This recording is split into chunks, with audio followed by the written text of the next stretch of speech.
Hello, hello, je suis ravie de te découvrir sur podcast. Je me présente, je suis Lydie Wynne et je suis créatrice du podcast Rayonne de bonheur.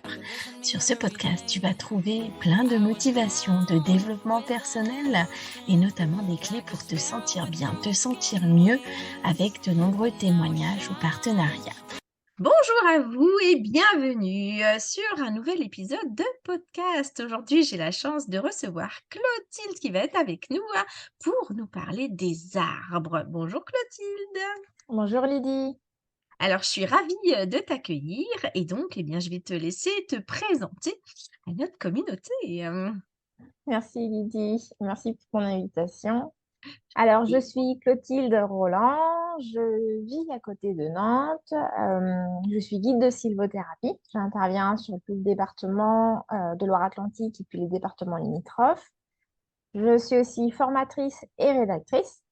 Et étant donné que j'ai aussi un certificat en naturopathie et lithothérapie, eh bien, je travaille vraiment sur un domaine holistique de santé, de bien-être, de développement personnel, alimentation, etc. En plus des arbres, bien sûr. Super! Et alors, dis-nous, eh bien, comment en es-tu arrivée là? Quel a été ton parcours pour voir les bienfaits des arbres? Je ne sais pas. Raconte-nous. Et ce mot-là, sylvothérapie, qu'est-ce que c'est? Qu'est-ce que ça veut dire? Alors, commençons par mon parcours, commençons par le début. J'ai été auparavant manager de service client dans le tourisme. Et il y a 10 ans, j'ai eu une ablation de la thyroïde. Donc, ça a été une période d'intense remise en question pour moi. Pourquoi est-ce que mon corps, il me lâche alors que tout va bien, que je suis jeune? Et puis, avec les questionnements que ça a engendré, je me suis rendu compte que je voulais être utile, faire quelque chose de ma vie, ne pas avoir de regrets et travailler avec la nature, surtout. Ça, c'est Avec chouette. les Une gens, belle mais avec la mission. nature aussi. Et puis, je me suis formée à la naturopathie, donc ça a duré 3 ans. Ensuite, je me suis installée en cabinet pendant 4 ans. J'ai eu 4 ans une activité libérale en cabinet, euh, jusqu'il y a 1 an et demi à peu près.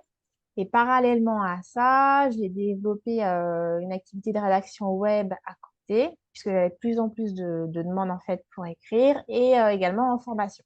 Donc toujours en naturopathie, en santé bien-être.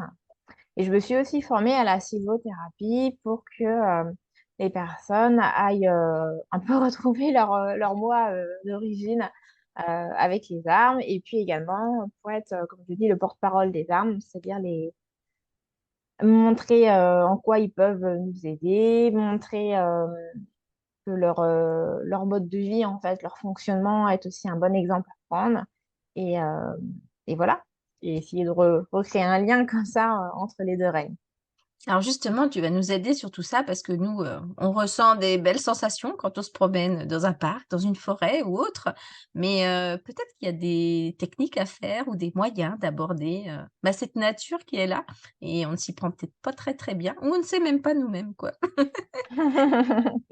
Oui, alors souvent les gens ne savent pas, ou je dirais plutôt ne savent plus, parce que finalement les enfants ils s'en sortent pas trop mal quand on les laisse aller s'amuser près des arbres, dans un champ. Voilà. C'est assez spontané chez eux. Le côté joie et innocent, tu vois, de l'enfant, on va retrouver ça dans leur contact avec les arbres. En fait, je dirais qu'il faut laisser son mental de côté. Il ne faut pas chercher à contrôler, à chercher une connexion, forcément, à tout prix. Parce que chercher, c'est les meilleurs moyens, n'a rien à voir. C'est plus, il faut être prêt à se laisser surprendre et accepter ce qui va venir. Donc, pour rentrer en relation avec un arbre, c'est pas vous qui allez choisir l'arbre, c'est l'arbre qui va vous choisir. Ça, on n'en a pas toujours conscience, hein. Ah, Alors ça, comment? non, non, non, les gens ont plutôt tendance à chercher avec des critères esthétiques, ils vont chercher un arbre qui va être grand, qui va avoir l'air d'être fort. Ou alors, il y a des personnes, c'est l'inverse, elles vont chercher des arbres qui vont être tout petits, tout tordus, enfin voilà. Mais ça va rarement être ça va partir d'elles et ça va pas être dans l'autre sens. Donc, pour laisser un arbre vous choisir, il faut vraiment écouter au niveau de son cœur, de son plexus solaire, comme un appel, comme s'il y avait un lien. Comme je dis aux personnes que j'accompagne en balade, c'est comme si euh, dans une foule, dans une soirée, vous connaissez personne, vous êtes invité, vous y allez, mais vous connaissez personne. Vous n'avez pas forcément envie de rester tout seul, donc vous allez avoir envie d'aller parler à des gens, mais vous ne savez pas qui, puisque vous ne les connaissez pas. Et spontanément, il y a des personnes qui vont vous attirer, vous allez sentir un lien qui va se créer instantanément, rien qu'à croiser leur regard. Hmm. Bah là, c'est un peu pareil, hein. C'est un peu le même mode de fonctionnement et il faut accepter de se laisser toucher et attirer en quelque sorte par l'arbre jusqu'à soi. Donc ça peut demander des fois de marcher un petit peu. Et puis, ça me fait toujours beaucoup rire parce que quasiment à chaque fois, il va y avoir une ou deux personnes. Directement, l'arbre les a appelées en fait. Mais elles se sont dit, oh bah non, ça peut pas être celui-là qui est juste à côté de moi. Ou alors non, il y a des ronds sous le pied. Ou alors, oh bah non, je voudrais un arbre plus gros. Enfin, Notre imagination, quoi, notre mental qui tourne aussi, quoi. ah ouais, complètement, complètement. Et puis bah, au final, moi ça m'amuse beaucoup parce que je les observe, je les vois faire en fait. Elles vont tourner en rond pendant 5 10 minutes des fois parce qu'elles se sentent pas bien aux autres arbres qu'elles vont voir forcément et elles finissent toujours par revenir là où elles devaient être. Ouais, comme quoi, l'attirance, la première était la bonne, quoi. Ah ouais, complètement. Comme on dit, c'est toujours la première impression la meilleure. Hmm. Et du coup, alors on ressent un appel, mais comment on peut savoir si l'arbre est d'accord ou pas d'accord? Oui, ça c'est une très bonne question. Hmm. Alors quand on s'approche de l'arbre, il faut lui demander la permission de l'approcher. Il ne faut pas lui sauter dessus là comme ça. Un câlin, un Euh, câlin? Non, ça marche pas comme ça. Non, ça marche pas comme ça. Vous lui demandez la permission. Si vous entendez un oui, bah, c'est que c'est bon. Si vous entendez rien, c'est que c'est bon aussi. Et si c'est non, bah, c'est non. Soit vous entendez un non très clairement dans votre tête, ça surprend des fois un peu les gens. Soit vous n'allez pas vous sentir bien, pas à l'aise, pas en sécurité ou pas confortable, quoi. Et puis, vous allez repartir en fait de vous-même naturellement. Ah oui, donc c'est bien d'écouter, quoi, de prendre le temps, d'être vraiment dans le moment présent pour, ressentir le message et savoir si on Oui, y va, si on n'y va pas. oui, voilà, tout à fait. Et tu parlais justement de câlins aux arbres. Mmh. Et Les ça, free c'est hugs. les tree hugs, ouais, c'est ça. Et on parle de tree hugger pour les personnes qui font des câlins aux arbres. On peut, c'est pas une obligation. Il faut demander à l'arbre d'abord. C'est vrai que les médias ont vraiment popularisé cette image-là du tree Mmh. hug, alors que c'est vraiment pas essentiel à la pratique de la sylvothérapie. On peut même ne pas en faire du tout. Mmh. D'ailleurs, enfin, des fois, c'est pas grave, hein. Les troncs, ils sont mouillés, ils peuvent être froids, on n'a pas spécialement envie. Des fois, il y a de la résine de pin, on n'a pas envie de se retrouver avec la résine de pin plein les cheveux. Enfin, vous voyez.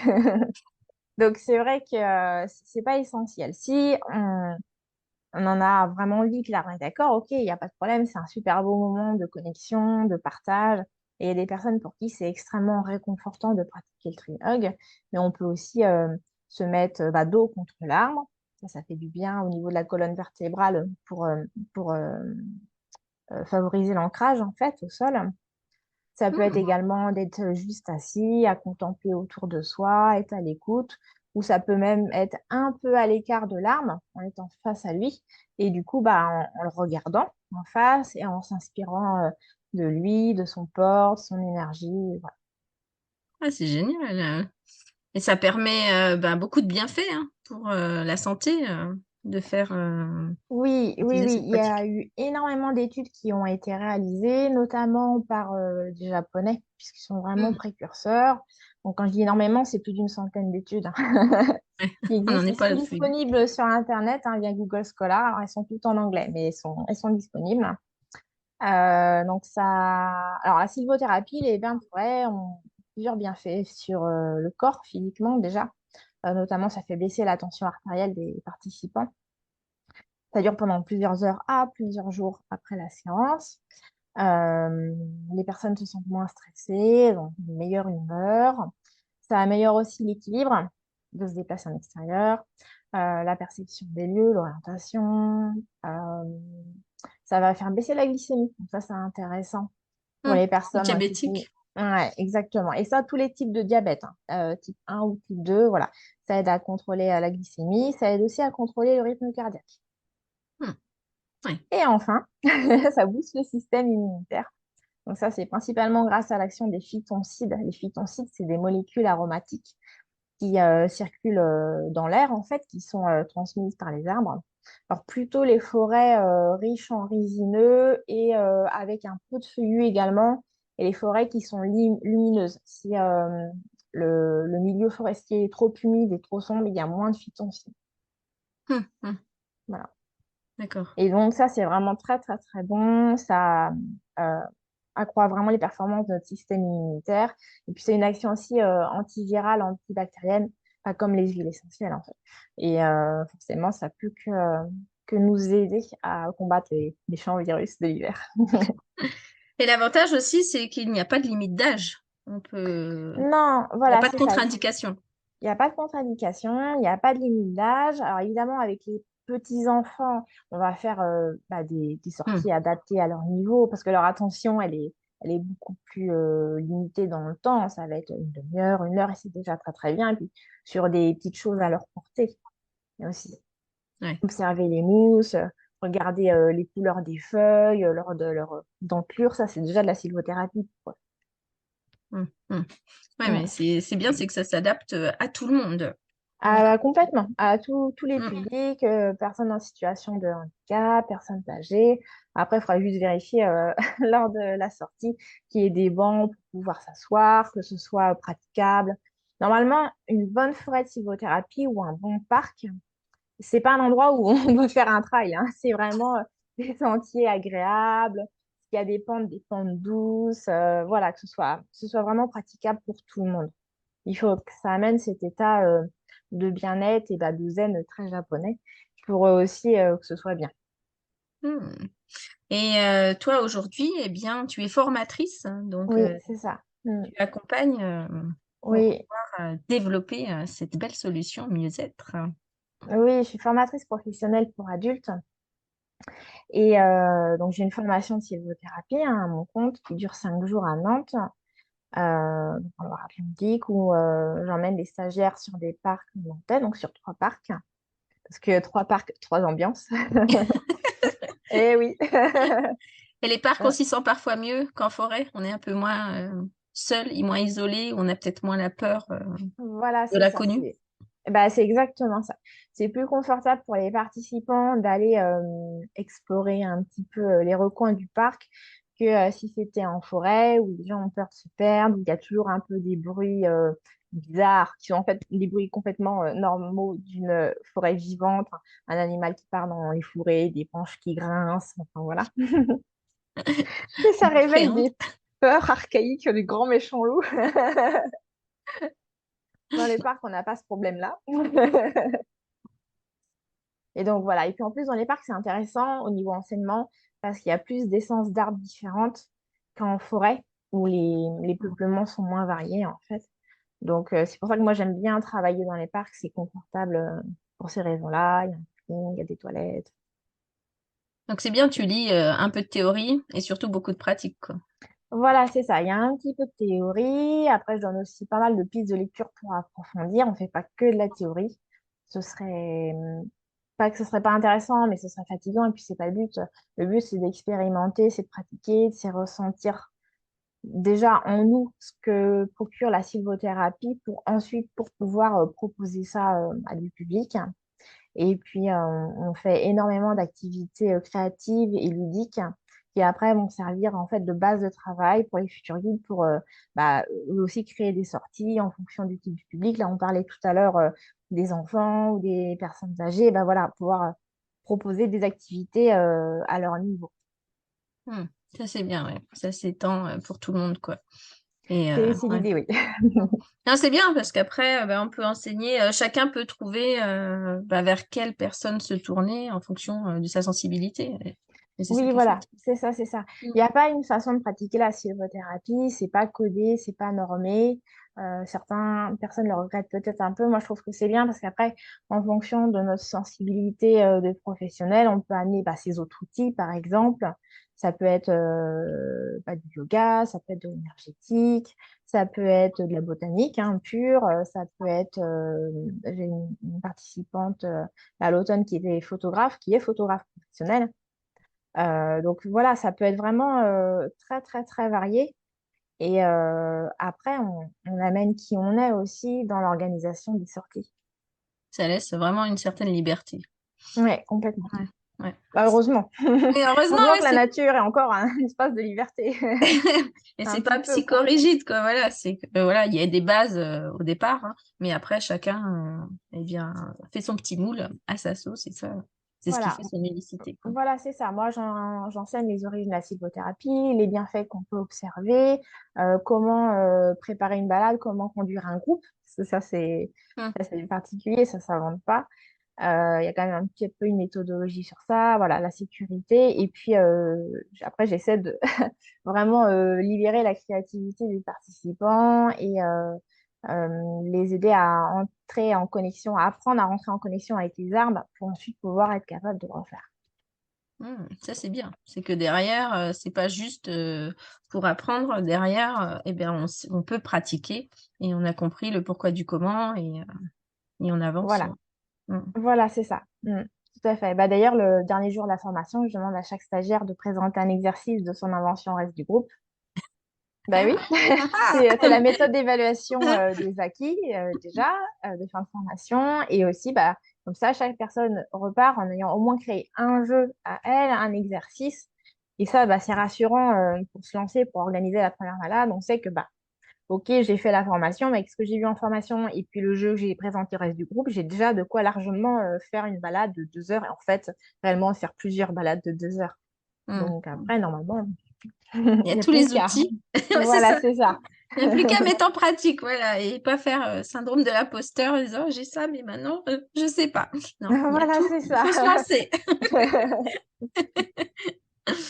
Eh ben, c'est très intéressant. Est-ce que tu as d'autres choses à nous transmettre sur cette belle solution Alors, pas vraiment de choses à transmettre, plus ce que je dirais, c'est vraiment d'aller dehors, d'aller dans la nature, d'aller au contact des arbres, d'emmener avec vous vos amis, vos enfants, parce qu'en fait, plus Hmm. il y a de personnes qui s'y intéressent, qui les aiment, plus elles ont envie de partager à leur tour, et puis ça fait un effet boule de neige qui est profitable aux arbres comme aux humains. Hmm. Hmm. C'est Donc, ouais. ça. Et c'est tellement important, oui, parce que surtout dans un monde actuel où beaucoup sont sur les écrans ou font d'autres choses, mais voilà, on prend pas toujours le temps d'aller dans la nature et de profiter de ces instants-là et qui sont tellement bons pour nous et pour notre santé, comme tu l'as précisé, quoi. Voilà, tellement bon, et puis ça Mm, crée tellement de merveilleux souvenirs aussi, mm. même entre familles, entre amis, c'est vraiment chouette. Bon, alors, on va tous te rejoindre à Nantes, hein, ou Ah ben sinon, oui, volontiers. et sinon, eh ben, on va tous dans la forêt à côté ou dans notre parc voisin. Voilà, Voilà, ou allez. dans votre jardin. Ah oui, non, c'est vraiment super d'avoir partagé ce moment parce que c'est vraiment une solution qui demande à être connue. On en entend un peu parler, mais peut-être pas autant que ce que l'on devrait. Et justement, c'est vraiment important de Oui, pas encore prendre autant, conscience. mais ça va, ça vient, ça se développe bien. Donc, j'ai confiance. Je crois que les gens commencent à prendre Soin d'eux. en considération, voilà, eux, leur santé, Mm, leur corps et la nature. Alors, c'est vrai que bon, ça a aidé, hein. On a eu la pandémie, on est resté isolés chez mm, nous. Ensuite, il y a eu la canicule, les gros incendies de forêt. Donc, tout ça, ça touche les gens aussi, ça les interpelle. Et en l'occurrence, pour le coup, pour ça, c'est une bonne chose parce que ça leur donne envie de ressortir dehors, d'aller dans la nature et de prendre soin d'eux. mm. Mais en tout cas, c'est une belle mission que tu transmets et c'est un magnifique message, hein. Donc, Merci. à nos amis qui nous écoutent, eh bien, surtout, pensez à privilégier ces moments-là et à vous ressourcer grâce à la nature, mais pas n'importe comment. Voilà. Eh ben merci pour ce moment, merci pour cet échange, hein, merci d'avoir accepté, de venir sur ce podcast, hein. Et puis, Merci beaucoup. bien, je mettrai tes coordonnées, à la suite du podcast. Si, vous, auditeurs, vous avez envie, de en savoir plus, eh bien, n'hésiterez pas à rejoindre Clotilde pour plus d'informations, hein. Avec plaisir. Et quant à nous, ben, on Merci se beaucoup. retrouve pour un prochain épisode de podcast très bientôt. Merci à vous, bel après-midi.